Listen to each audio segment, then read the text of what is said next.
అండి, welcome back to పుత్తడి బొమ్మలు ఛానల్. ఈరోజు నేను పప్పుల పొడిని ఎలా తయారు చేసుకోవాలో చూపించబోతున్నాను. దీన్ని చిట్టి పొడి అని కూడా అంటారండి.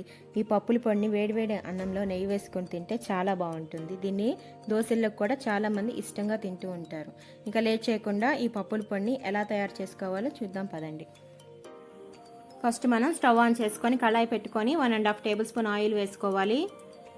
ఆయిల్ కొంచెం వేడెక్కిన తర్వాత 1 టేబుల్ స్పూన్ జీలకర్ర వేసుకొని దోరగా వేయించుకోవాలి. ఇవి కొంచెం చిట్పట్లాడుతూ ఉన్నప్పుడు ఎండుమిరపకాయలు వేసుకుందాం. ఇక్కడ నేను 15 ఎండుమిరపకాయలు తీసుకున్నానండి. ఎండుమిరపకాయలు కూడా వేగిపోయినాయి. ఇప్పుడు స్టవ్ ఆఫ్ చేసేసుకొని చల్లారిన తర్వాత ఒక మిక్సీ జార్లోకి తీసుకోవాలి. ఇప్పుడు ఇందులోకి 1/2 కప్పు ఎండు కొబ్బరి ముక్కలు, 12 వెల్లుల్లి రెబ్బలు, రుచికి సరిపడినంత ఉప్పు, ఇవన్నీ కూడా వేసుకొని గ్రైండ్ చేసుకోవాలి.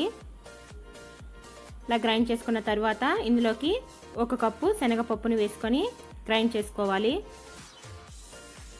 ఇప్పుడు మనకి పప్పుల పొడి రెడీ అయిపోయింది. ఈ పప్పుల పొడిని మరి పౌడర్ లాగా కాకుండా కొంచెం రఫ్గానే గ్రైండ్ చేసుకోవాలి. ఈ పప్పుల పొడిని వేడివేడి అన్నంలో నెయ్యి వేసుకొని తింటే టేస్ట్ అనేది చాలా బాగుంటుంది. నా వీడియో మీకు నచ్చినట్లయితే ప్లీజ్ నా ఛానల్ని సబ్స్క్రైబ్ చేసుకొని పక్కనే ఉన్న బెల్ ఐకాన్ని ఆన్లో పెట్టుకోవడం మర్చిపోమాకండి.